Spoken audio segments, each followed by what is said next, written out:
മഞ്ചേരിയിൽ ഒരു മമ്മദ് കാക്കയുണ്ട്. ഞങ്ങൾ വിളിക്കും മുമ്പേ ഭ്രാന്തൻ മമ്മദ് കാക്കാന്ന്. മമ്മദ് കാക്കാന്റെ ഒരു പണി എന്താന്ന് വെച്ചാൽ എന്നും രാവിലെയും വൈകുന്നേരവും മണ്ണ് കുഴച്ചിട്ട് അതൊരു കട്ടയുടെ രൂപത്തിലാക്കിയിട്ട് ഇങ്ങനെ വീടിന്റെ പടുത്ത് ഇങ്ങനെ കൊണ്ടുവരും.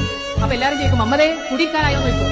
മമ്മദ് കാക്ക പറയും പാണക്കാട് സയ്യിദ് മുഹമ്മദ് അലി ശിഹാബ് തങ്ങൾക്ക് എന്നാണ് ഒഴിവ് കിട്ടുന്നത് അന്ന് ഞാൻ എന്റെ പൊരന്റെ കുടിക്കൽ നടത്തുന്ന പറയും മമ്മദ് കാക്ക. തങ്ങൾ പള്ളി ഉദ്ഘാടനം കഴിഞ്ഞ് ഭക്ഷണമൊക്കെ കഴിച്ച് മമ്മദിന്റെ വീട്ടിലേക്ക് അങ്ങനെ കയറിയപ്പോ മമ്മദ് ആകെ ബോധം കിട്ടും. കാരണം തങ്ങളല്ലേ മുന്നിൽ നിൽക്കുന്നത്.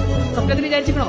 അങ്ങനെ മമ്മദ് തന്റെ ചളിയുള്ള തുണി കൊണ്ട് ഒരു കസേരയൊക്കെ തുടച്ചെടുത്തു, ഇരുമ്പിന്റെ കസേര തുടച്ചെടുത്തു. ആദ്യം പറഞ്ഞു തങ്ങളെ നിങ്ങൾ അവിടെ ഇരിക്കേണ്ടത് ആകെ കച്ചറയുടെ ചളിയായിരുന്നു. തങ്ങൾ പറഞ്ഞു ഞാൻ അവിടെ തന്നെ ഇരിക്കോളാന്ന് പറഞ്ഞു. അങ്ങനെ വെളുത്ത പൂവെള്ള വസ്ത്രം ധരിച്ച പാണക്കാട് സയ്യിദ് മുഹമ്മദ് അലി ശിഹാബ് തങ്ങള് ഭ്രാന്ത മുഹമ്മദിന്റെ ചളിയുള്ള കസേരയിലിരുന്നു. അങ്ങനെ തങ്ങൾ അതിന്റെ പാത്തി പോയി നോക്കാൻ തുടങ്ങി. മുഹമ്മദിന് വലിയ സന്തോഷം. വീട് കുടിക്കുന്നു. തങ്ങൾ പ്രാർത്ഥിച്ചു. ഇനി അടുത്തെന്താണ്? ഇറച്ചി പൊറോട്ടയല്ലേ? വക്ക് പൊട്ടിയ ഒരു പ്ലേറ്റുമായിട്ട് ഭ്രാന്ത മുഹമ്മദ് അടുത്ത കടയിൽ കൂടുക. അടുത്ത കടയിൽ കൂടിയിട്ട് അവിടുന്ന് ഒരു പൊറോട്ടയും കുറച്ച് ബീഫ് കറിയൊക്കെ കൈ കൊഴിച്ചിട്ട് ഓടി വരിക. തങ്ങളെ കൊണ്ട് തീരുക. തങ്ങളൊന്നും കഴിച്ചിട്ടില്ലല്ലോ. തങ്ങളിത് മുഴുവൻ കഴിക്കണമെന്ന് പറഞ്ഞ് പൊറോട്ടയും ബീഫൊക്കെ തങ്ങളെ കൊണ്ട് കഴിപ്പിച്ച് തങ്ങളുടെ കയ്യിലുള്ള ഒരു 500 രൂപ 1000 രൂപ എന്തോ തങ്ങളൊരു വർക്കത്തിന് ഭ്രാന്ത മുഹമ്മദിന് കയ്യിലും കൊടുത്തിട്ട് ഭ്രാന്ത മുഹമ്മദിന് വേണ്ടി ദുആ ചെയ്ത് ലോകത്തെ വിസ്മയിപ്പിച്ച കേരളത്തിന്റെ ആത്മീയ നേതാവ് ആ വീട്ടിൽ നിന്ന് പടിയിറങ്ങിയപ്പോ മുഹമ്മദ് പറഞ്ഞൊരു ഡയലോഗ് ഉണ്ട്. കേട്ടിനടാ, ഈ ഭ്രാന്തന്മാർക്കുണ്ടൊരു നേതാവ്. ആ നേതാവിന്റെ പേരാണ് പാണക്കാട് സയ്യിദ് മുഹമ്മദ് അലി ശിഹാബ് തങ്ങൾ. അല്ലെ?